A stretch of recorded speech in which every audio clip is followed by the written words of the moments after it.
बेटा सुबह 10 बजे खाना खाकर चला जाता। बूढ़े पिताजी को आंख से ना के बराबर दिखाई देता था। पिताजी दोपहर में खाना खाते थे।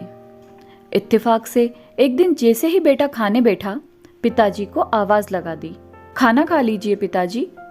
तभी पत्नी ने मना करते हुए कहा, अभी उनका खाने का टाइम नहीं हुआ है। लेकिन इधर बेटी की आवाज सुनकर पिताजी बेटे के पास आकर बैठ गए तो बेटे ने अपनी थाली पिताजी की ओर बढ़ा दी। खाना खाते वक्त पिताजी ने खुशी जाहिर की, अरे वाह, आज तो बहू ने खीर बनाई है। आज भोजन करने में बहुत आनंद आ रहा है। बहुत दिनों से खीर खाने की इच्छा हो रही थी बेटा।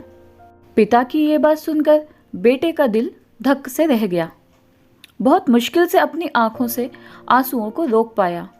आंखों से लगातार आंसू झरने लगे, क्योंकि खीर तो रोज ही बनती थी घर में सबके लिए, बस पिताजी को छोड़कर। बेटे ने अपनी पत्नी की तरफ देखा। पत्नी पति से नजर भी नहीं मिला पा रही थी। उसे ऐसा लग रहा था जैसे उसकी कोई बहुत बड़ी चोरी पकड़ी गई हो। पति फिर बोला, रिश्तों में तुम जैसा दोगलापन कर रही हो, आने वाले समय में तुम्हें खीर तो क्या, एक वक्त का भोजन भी नसीब नहीं होगा, क्योंकि ये बुढ़ापा तो एक दिन तुम्हें भी आएगा। और हाँ, आज से मैं अपने पिताजी के साथ ही भोजन करूंगा।